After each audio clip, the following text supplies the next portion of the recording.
Vous avez un nouveau projet pilote novateur en collaboration avec le CI3S de la Gaspésie et divers intervenants du milieu. Pouvez-vous nous expliquer c'est quoi en gros ce nouveau projet-là? Oui, en fait, le projet PAS, ça veut dire partenaire, accompagnement, soutien. Alors, le slogan attaché à ça, c'est pourquoi pas messieurs. Donc, c'est vraiment un projet qui sensibilise les hommes qui sont atteints d'un cancer de la prostate. On veut faire du jumelage avec des patients partenaires qui ont déjà vécu l'expérience d'un cancer de la prostate et on veut que les gens qui ont un diagnostic, qui sont tout près, justement, qui viennent d'avoir l'annonce, qui sont un peu dans leur anxiété, ils savent pas trop au niveau des choix de traitement et tout ça, qui sont un peu perdus, déboussolés par rapport à ça, puissent parler à quelqu'un qui l'a déjà vécu. Donc, c'est pour ça qu'on appelle nos bénévoles patients partenaires, parce qu'ils sont de mieux placés pour comprendre la situation de quelqu'un qui est passé au travers. Donc, c'est vraiment pour éclairer, pour guider, pour écouter les hommes. Puis l'objectif vraiment visé de ça, c'est vraiment de briser les tabous parce que les hommes ont plus de difficultés en général de venir chercher de l'aide, de parler un peu aussi de leur questionnement parce que c'est vraiment beaucoup au niveau des peurs, au niveau même de la sexualité, on se pose beaucoup de questions.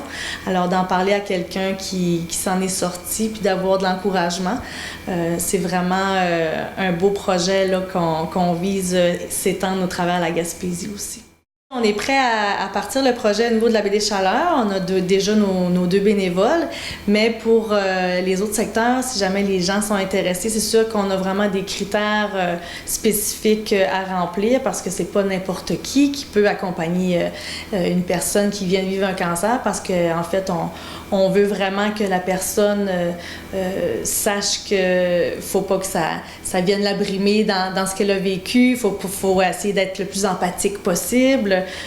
Il faut que ça soit vraiment quelqu'un qui a une bonne écoute, quelqu'un qui est vraiment aussi assez calme, assez posé, parce que c'est sûr que des fois, de vivre ça avec des gens qui sont en détresse beaucoup, c'est d'être capable vraiment de bien accompagner, de bien supporter. Puis nos bénévoles, ils sont quand même formés. Donc ça, c'est important de le dire. Et vous pouvez nous appeler, puis on va voir si vous cadrez, ça va nous faire plaisir de vous joindre, que vous joigniez à notre équipe, en fait. Pouvez-vous nous expliquer, en gros, c'est quoi votre expérience au niveau du cancer? Moi, j'ai eu un diagnostic de cancer en 2009. Et puis, alors, je fais des démarches personnelles pour essayer de voir quelles étaient les options qui s'offraient à moi là, pour le traitement. Et ça, j'ai été traité avec une technique qu'on appelle la curithérapie. Et puis ça s'est très bien passé et j'ai pas eu d'effet secondaire majeur. Et c'est ça mon vécu. Ça fait 10 ans. Et puis, pour moi, c'est du passé. C'est quoi votre application au niveau de ce nouveau projet-là? J'ai toujours été près de l'organisation de l'OCPAC et j'ai fait une levée de fonds là, dans les années 2000. Et quand on m'a demandé si mon nom sortait un peu, parce qu'on savait que j'avais été diagnostiqué et traité pour le cancer de la prostate, alors Régis Audette, là, qui était assez impliqué à ce niveau-là, m'a contacté pour voir si je pourrais siéger sur un genre de comité pour aider ceux qui sont diagnostiqués, les hommes on panique toujours un peu là, quand on a le diagnostic. Et puis, mon rôle serait un peu de donner mon expérience. Pouvez-vous nous expliquer comment vous avez réagi quand vous avez eu les résultats de vos examens au niveau du cancer de la prostate?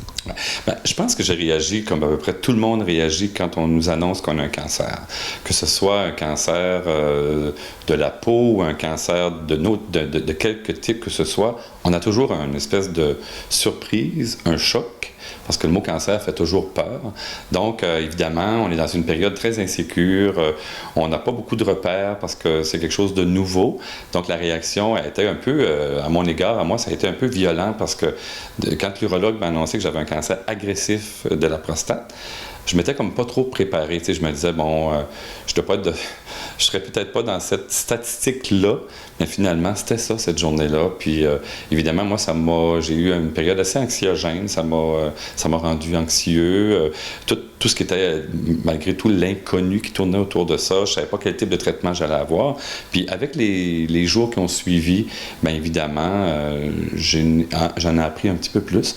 Donc, ça m'a permis de bien, comment je dirais, gérer ça. Mais ce que j'aurais souhaité à l'époque, ce qui n'existait pas, il y a déjà 4 ans que j'ai eu un cancer de la prostate, ça aurait été intéressant qu'il y aurait eu un groupe d'hommes bénévoles, comme c'est déjà le cas ici même à l'OCPAC. On appelle ça des patients partenaires. J'en fais maintenant partie.